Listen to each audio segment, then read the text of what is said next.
কৃষ্ণ সাগরে রাশিয়ার ছায়া নৌবহর লক্ষ্য করে বুধবার বড় ধরনের ড্রোন হামলা চালায় ইউক্রেনীয় বাহিনী। ইউক্রেনের ড্রোন বাহিনীর কমান্ডারের দাবি, এই অভিযানে 2টি গ্যাস ট্যাঙ্কার, 17টি তেল ট্যাঙ্কার এবং একটি টাগবোট সহ অন্তত 20টি রুশ জাহাজ ক্ষতিগ্রস্ত হয়েছে। ইউক্রেনীয় বাহিনীর পক্ষ থেকে এই হামলার একটি ভিডিও প্রকাশ করা হয়। কিয়েভের দাবি, গত 10 দিনে তারা কৃষ্ণ সাগর ও আজভ সাগরে রাশিয়ার 130টির বেশি জাহাজে আঘাত হানতে সক্ষম হয়েছে।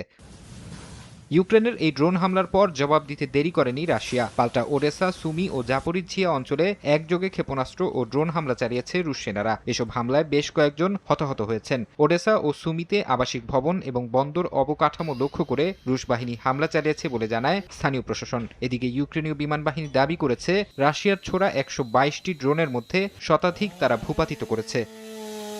যুদ্ধে নিজেদের শক্তি বাড়াতে ইউরোপীয় ইউনিয়নের সঙ্গে একটি ঐতিহাসিক ড্রোন চুক্তি স্বাক্ষর করেছে ইউক্রেন। ইউরোপীয় কমিশনের প্রেসিডেন্ট ড্রোন, ক্ষেপণাস্ত্র ও যুদ্ধবিমান তৈরির জন্য নতুন করে আরও 10 বিলিয়ন ইউরোর তহবিল অনুমোদনের ঘোষণা দিয়েছেন। পাশাপাশি 2028 সালের মধ্যে এই অংশীদারিত্বকে অ্যান্টি ব্যালিস্টিক ক্ষেপণাস্ত্র উৎপাদন পর্যন্ত বিস্তৃত করার পরিকল্পনা রয়েছে। এদিকে ইউক্রেনের নতুন প্রধানমন্ত্রীর নাম ঘোষণা করেছেন প্রেসিডেন্ট ভলোদিমির জেলেনস্কি। দেশের রাষ্ট্রীয় জ্বালানি কোম্পানির সিইও সের্গেই কোরেতস্কিকে এই পদের জন্য সবচেয়ে যোগ্য প্রার্থী হিসেবে মনোনীত করেছেন তিনি।